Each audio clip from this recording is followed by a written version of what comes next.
ম্যানওয়াহ furniture মেক্সিকোর মন্টেরি শহরে, যার ব্যবসায়িক যাত্রা 2022 সালের অগস্টে। যুক্তরাষ্ট্রের বাজারে ইতোমধ্যেই জনপ্রিয়তা পেয়েছে ম্যানওয়াহ ফার্নিচারের তৈরি চেয়ার, সোফা সহ নানান আসবাবপত্র। ওয়ালমার্টের মতো বৃহৎ প্রতিষ্ঠানের আউটলেটে ঠাঁই পাচ্ছে সেগুলো।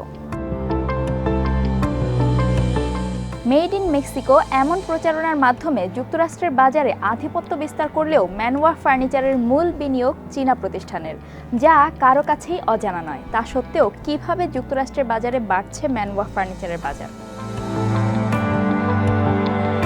কূটনৈতিক বিশ্লেষকরা বলছেন, সহজে যুক্তরাষ্ট্রের বাজারে প্রবেশের কৌশল হিসেবে মেক্সিকোর উত্তরাঞ্চলে কারখানা স্থাপন করেছে ম্যানওয়াহ ফার্নিচার।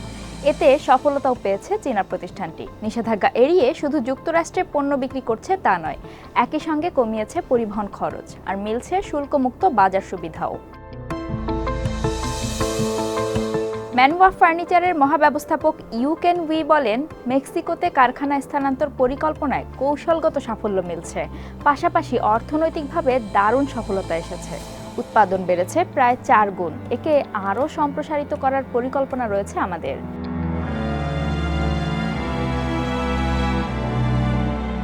মেক্সিকোতে কারখানা স্থাপনে শুধু যে চীনা প্রতিষ্ঠান লাভবান হচ্ছে তা নয়, এর অর্থনৈতিক সুবিধা ভোগ করছে মেক্সিকো।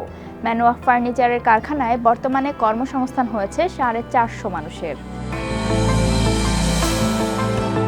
ইউ কেন উই বলেন, মেক্সিকোর নাগরিকরা অনেক পরিশ্রমী। ইতোমধ্যে আমরা দারুণ কর্মী পেয়েছি, তাদের উৎপাদন সক্ষমতাও বেশ ভালো।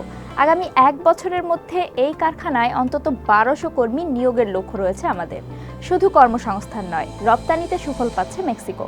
2022-23 অর্থবছরে $52.9 বিলিয়ন রপ্তানি আয় দেখেছে দেশটি, যেখানে বছর ব্যবধানে প্রবৃদ্ধি প্রায় 6%।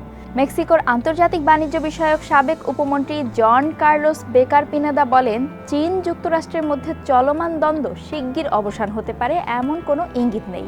তাই মেক্সিকোতে চীনা বিনিয়োগ অন্য কয়েকটি দেশের সম্ভাব্য বিনিয়োগকে বাধাগ্রস্ত করতে পারে। আন্তর্জাতিক বাণিজ্য আইন মেনে মেক্সিকোর স্বার্থ রক্ষার দিকে আমরা সতর্ক। সেই কৌশলের অংশ হিসেবে চাইনিজ মেক্সিকান ইন্ডাস্ট্রিয়াল পার্কে চীনা কোম্পানির কারখানা স্থাপনের অনুমতি দেওয়া হয়েছে।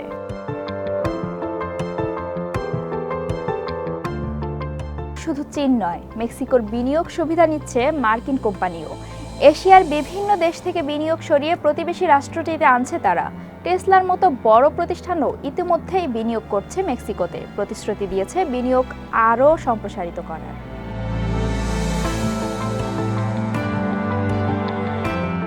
চীনা বিনিয়োগের বিষয়ে মেক্সিকোকে সতর্ক থাকার আহ্বান জানিয়েছেন বিশ্লেষকরা। তাদের মতে, অর্থনৈতিক প্রবৃদ্ধির পরিকল্পনায় ভূ রাজনৈতিক দ্বন্দ্বের বিষয়গুলো বিবেচনায় নেওয়া উচিত। ন্যাশনাল অটোনোমাস ইউনিভার্সিটি ইন মেক্সিকোর অধ্যাপক এন্ড্রিক দুসেল বলেন, প্রশাসনের মনে রাখা উচিত, চীনের অর্থনীতি বড় হওয়ার সঙ্গে সঙ্গে যুক্তরাষ্ট্রের সঙ্গে দ্বন্দ্বও বেড়ে চলেছে। এমন অবস্থায় মেক্সিকোর মধ্যস্থতায় সম্পর্ক ত্রিভুজাকার সম্পর্ক কতটা শক্তিশালী ভূমিকা রাখবে তা বিবেচনায় নেওয়া উচিত। মেক্সিকোর আন্তর্জাতিক বাণিজ্য বিষয়ক সাবেক উপমন্ত্রী জন কার্লোস বেকার পিনাদা বলেন, চীনের বিনিয়োগ কিংবা রপ্তানি প্রবৃদ্ধির এই ধারা কতদিন অব্যাহত থাকবে তা বলা কঠিন। তবে মেক্সিকোর উচিত বর্তমান পরিস্থিতিতে সর্বোচ্চ মুনাফা নিশ্চিত করা। এটি নিশ্চিত যে কলম্বিয়া, ভিয়েতনাম, কোস্টারিকাও একই ধরনের পরিকল্পনা করছে। তারাও চীনের বিনিয়োগ আকর্ষণে মনোযোগী। ফলে নিজেদের স্বকীয়তা ধরে রেখে দীর্ঘমেয়াদী বিদেশি বিনিয়োগ বৃদ্ধির পরিকল্পনা করতে হবে আমাদের।